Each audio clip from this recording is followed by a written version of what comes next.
Well, more now on our main news, the new guidelines for NHS action to prevent a repeat of the scandal at the Mid Stafford Hospital, where up to 1,200 patients may have died needlessly after being routinely neglected by staff. Labour's Andy Burnham was Health Secretary in the wake of the Mid Staff scandal. I spoke to him earlier, and I began by asking him how far the last Labour government and he personally were responsible for what happened. Well, this happened during our time in government, and it was quite frankly a betrayal of everything the NHS stands for. You know, overall, the NHS was making significant improvements in this period, but this was an awful, terrible local failure. And overall, it happened when we were in government. So it was a local failure, not a systemic one for you. I mean, you don't feel that you personally and your predecessors have any responsibility for what happened? Well, Robert Francis said the responsibility for what happened lay primarily at the door of the local trust, and I think that's right. This trust did things that were just unjustifiable.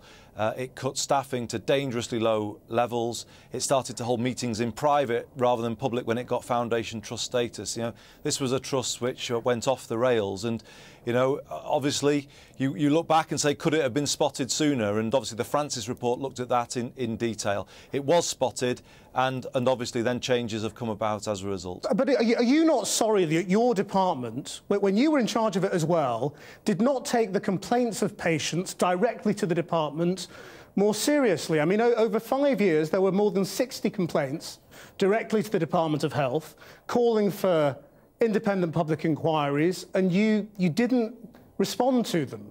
I mean, isn't there a case to say that the department was as guilty of ignoring and mistreating patients as the local health service was at Mid Staffordshire? Well, I don't think what you've just said is true. I didn't ignore things. When I came in as Health Secretary, I looked at this issue as a priority, and I brought in Robert Francis within 6 weeks of being appointed as Health Secretary in June 2009 to begin the process of inquiry into what went wrong. But also, as you know, the Mid Staffordshire campaigners feel very angry with Labour. They say Labour betrayed the NHS.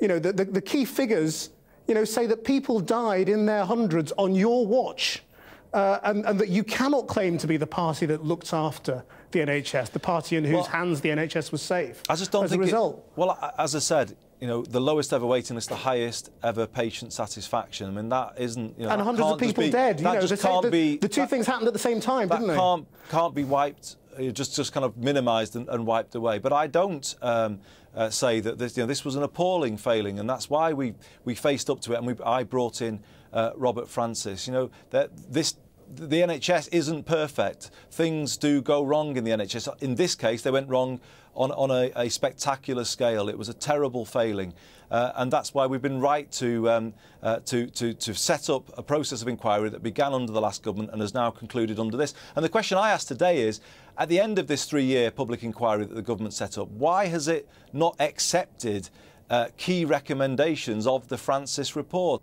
Andy Burnham, thank you very much. Thank you.